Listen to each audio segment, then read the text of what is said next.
গ্রীষ্ম বর্ষা বিনীতি ভরসা। হ্যাঁ, বিনীত শপিং সিটি। নমস্কার, আপনারা দেখছেন হুগলি আপডেট। আপনাদের সঙ্গে আমি উষা। আসছি খবরে। নরেন্দ্রপুরের রামচন্দ্রপুর এলাকায় একটি কালি তৈরি কারখানায় বিধ্বংসী আগুন লাগে আজ। নরেন্দ্রপুর থানার রামচন্দ্রপুরে একটি কালি তৈরির কারখানায় বিধ্বংসী আগুন লাগে মঙ্গলবার সকালে। স্থানীয় সূত্রের খবর, কালি তৈরির জন্য নানা রকম রাসায়নিক মজুদ ছিল। তার জেরে আগুন দ্রুত ছড়িয়ে পড়ে, কালো ধোঁয়ায় ঢেকে যায়। দূর দূরান্ত থেকে গ্রামবাসীরা এই কালো ধোঁয়ায় দেখতে পান। এলাকায় আতঙ্ক ছড়িয়ে পড়ে। দমকলের 3টি ইঞ্জিন ঘটনাস্থলে এসেছে। আগুন নেভানোর চেষ্টা চলছে। কৌশিক ঘোষের রিপোর্ট, হুগলি আপডেট। পুলিশের হাতে গ্রেপ্তার তৃণমূল ঘনিষ্ঠ বিজয় কাহারের পরিবারের সঙ্গে দেখা করলেন প্রাক্তন বিধায়ক অসিত মজুমদার। চুঁচুড়া বিধানসভার বড়বাজার এলাকার তৃণমূল কর্মী বিজয় কাহার ও লালনকে গ্রেপ্তার করে চুঁচুড়া থানার পুলিশ। পুরনো বিভিন্ন অভিযোগের ভিত্তিতে এই গ্রেপ্তার। এই দুজনেই ছিল চুঁচুড়ার প্রাক্তন বিধায়ক অসিত মজুমদারের ঘনিষ্ঠ। আজ প্রাক্তন বিধায়ক অসিত মজুমদার বিজয় কাহারের বাড়ি গিয়েছিলেন। পরিবারের সঙ্গে কথা বলে এসে সাংবাদিকদের এক সাক্ষাৎকারে জানান, অবিভক্ত কংগ্রেস থেকে এরা কংগ্রেস করে, কংগ্রেসের করে। কোনো কর্মী বিপদে পড়লে তার পাশে দাঁড়ানো আমাদের নৈতিক দায়িত্ব এবং কর্তব্য। সেই কর্তব্য পালন করতেই ওর বাড়িতে এসছি। ওর বউ, ওর ছেলের বউ এরা ভেঙে পড়েছে। সাহস জোগালাম, আইনের পথে চলবে। অন্যায় করলে নিশ্চয়ই পানিশমেন্ট হবে, আর অন্যায় না করলে ছাড়া পাবে। দেখা যাক কী হয়। অন্যায় করলে বিচার হবে। কিন্তু 2021-এর পর আমার সাথে ওর ডিপলি সম্পর্ক 2021-এর পর। 2021-এর পর ও কোনো সন্ত্রাস করেছে বলে আমার জানা নেই। যদি করে থাকে, আপনারা জানেন আমি নির্বাচনের দিনও ওকে গ্রেপ্তার করিয়ে দিয়েছিলাম, পৌরসভার নির্বাচনের দিন। আমি কোনো সমাজবিরোধী কার্যকলাপে সাপোর্ট করি না। হুগলি থেকে চন্দনা দত্তের report, Hooghly update. Ichhapur store বাজার থেকে মৌরিগ্রাম পর্যন্ত নতুন বাস পরিষেবা সূচনা করলেন বিধায়ক অর্জুন সিং। ইচ্ছাপুর স্টোর বাজার থেকে মৌরিগ্রাম পর্যন্ত নতুন বাস পরিষেবা চালু হলো। সবুজ পতাকা নেড়ে এই বাস পরিষেবার উদ্বোধন করেন নোয়াপাড়ার বিধায়ক অর্জুন সিং। তিনি জানান, ভোটের প্রচারে তিনি যখন বেরিয়েছিলেন তখন ইচ্ছাপুরের অনেকেই তাকে মৌরিগ্রাম পর্যন্ত বাস চালুর দাবি করেছিলেন। যেখানে পদযাত্রার সময় যেতাম, মানুষ আমাকে সিনিয়র সিটিজেন কি আমাদের এই রুটে কোনো বাস চলে না। আমি ওনাদেরকে বলেছি এখন ইমিডিয়েট চালু করেছি আমরা। ইছাপুর থেকে মরিগ্রাম অবধি যাবে। আগামী দিন কিছুদিনের মধ্যে মোদিজি যে ইলেকট্রিক বাস চালাবার জন্য পরিকল্পনা আছে সারা বাংলায়, আগেও দিয়েছিলেন, সবটাই শেষ হয়ে গেছে, চালায় না এই সরকার। Bureau report, Hooghly update. এখন নিয়ে নেব বিজ্ঞাপন বিরতি। বিরতির পর ফিরে আসছি খবরে। Blooming Bud School, where dreams become achievements. This year, our Class 10 CBSE achievers have made us proud once again, proving that with the right guidance, every dream can become a success story. Our 2026 school toppers, the shining stars of Blooming Bud School, whose hard work, dedication, and determination have inspired an entire generation. Now your child can be the next topper. At Blooming Bud School, we don't just prepare students for exams, we prepare them for life. Here's why parents choose us. A.D. Ghosh Memorial Scholarship 2026 for deserving students. Free IITG and NEET coaching from classes 8 to 12. Smart and digital content-based learning, roller skating and all-round personality development. And a safe, inspiring environment where every child can grow with confidence. The next success story could be your child. Admissions are now open for Class 11, Science, Arts and Commerce. Limited seats, unlimited opportunities. Secure your child's future with Blooming Bud School today. Is a holistic weekend destination for friends, family and couples and offers magic to soothe your body, mind and soul.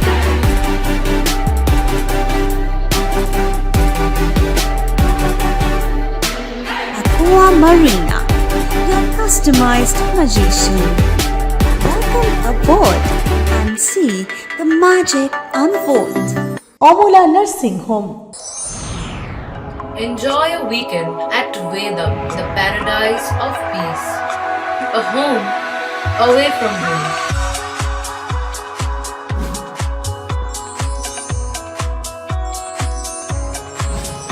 See yourself resonating with the nature. Vedam welcomes you to create your best memories. বিরতির পর ফিরে এলাম খবরে। বিদ্রোহী কবি কাজী নজরুল ইসলামের ১২৭তম জন্মদিন পালন হয়ে গেল শ্রদ্ধার সাথে চুঁচুড়ায়। হুগলি চুঁচুড়া নজরুল স্মৃতিরক্ষা সমিতির আয়োজনে কবি নজরুল ইসলামের ১২৮তম জন্ম উৎসব পালিত হল হুগলি সংশোধনাগারে। আজ সকালে সংশোধনাগারের সামনে মূর্তিতে মাল্যদান করে শ্রদ্ধা নিবেদন করলেন হুগলি চুঁচুড়ার পৌরসভার কাউন্সিলর অমিত রায়, শিক্ষাপতি হাসমত আলী, কমিটির কার্যকরী সভাপতি বদরুল হাসান, শিশির চক্রবর্তী সহ বিশিষ্ট জনেরা। নজরুল গীতি আবৃত্তি পরিবেশন করে নজরুল প্রেমীরা, চুঁচুড়ার চেতনা গোষ্ঠী এবং দিশা সাংস্কৃতিক সংস্থা, কুড়ি ও কোরকের শিল্পীরা উপস্থিত হয়ে শ্রদ্ধা জানান। এবারে নজরুল জন্মদিনে সংশোধনাগারের ভিতরে নজরুলের ৫ নম্বর সেলের প্রবেশের অনুমতি না পেয়ে নজরুল প্রেমীরা বেশ হতাশ। আজকে ২৬শে মে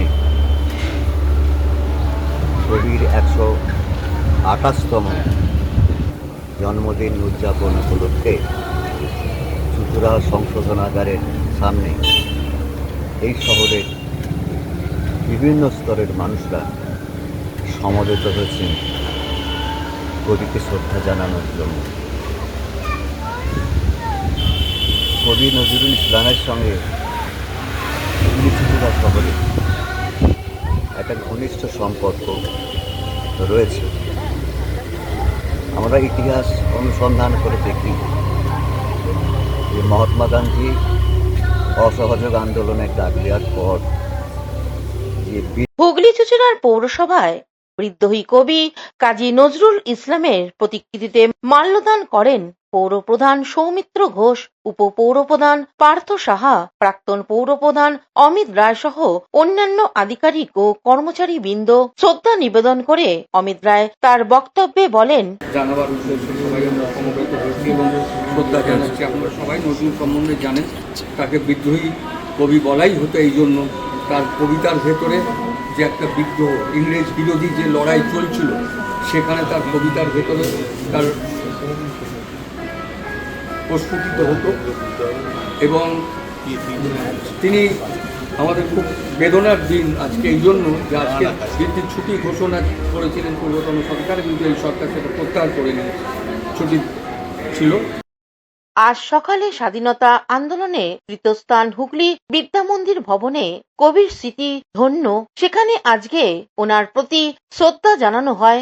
অন্যদিকে প্রাক্তন পৌরপ্রধান তথা বিদ্যামন্দির ভবন বাঁচাও কমিটির সভাপতি আশিস সেন জানান, জাতীয় বিদ্যামন্দির এটা স্বাধীনতা সংগ্রামের পুরস্কার। নজরুল, উনি কাজী নজরুল সাহেব, উনি এখানে এসেছিলেন, এখানে উনি গানও লিখেছিলেন। সেই গানগুলো বেতার শিল্পী যে আছে তিনি বলে। হুগলি থেকে শ্যামল সিনহা, সৌমিত্র সিংহ ও চন্দ্রনাথ দত্তের রিপোর্ট, হুগলি আপডেট। হুগলি গ্রামীণ পুলিশের গ্রীষ্মকালীন সামার সেফটি কিট প্রদান করা হলো।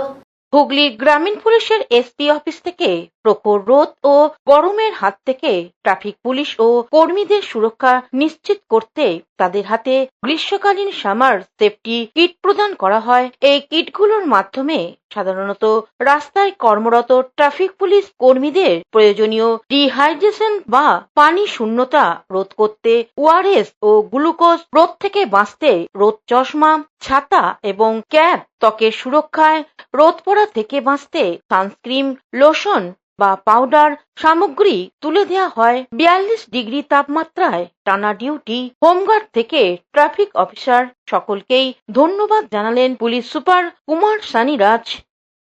গরম পড়ছে, এখানে সবচেয়ে টাফ কোনো ডিউটি আগে হতে পারে তো ট্রাফিকের ডিউটি, মানে থানা ওনা যা ডিউটি আছে, রেড মারার, ওয়ারেন্ট এক্সিকিউশন, কেস করার, ইনভেস্টিগেট করার, সব থেকে কঠিন অ্যাট প্রেজেন্ট ট্রাফিকের ডিউটি।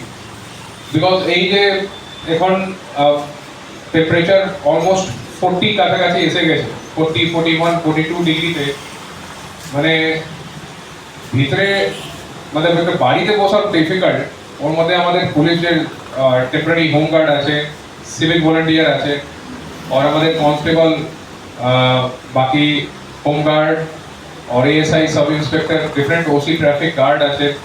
এরা যে যত মানে কঠিন আছে এখন যে ট্রাফিকের ডিউটি করার, এরা খুব সুন্দরভাবে ডিউটি করেছেন। और আমাদের ট্রাফিক খুব ইম্পর্টেন্ট পার্ট আছে আমাদের পুরো পুলিশিংয়ে। চাই কোনো ভিআইপি ডিউটি থাকে, या কোনো normal schedule law and order থাকে, কোনো প্রসেশন থাকে, কোনো মিটিং থাকে, কোনো পূজা থাকে। হুগলি কামারকুণ্ডু থেকে আশিস কুমার ঘোষের রিপোর্ট, হুগলি আপডেট।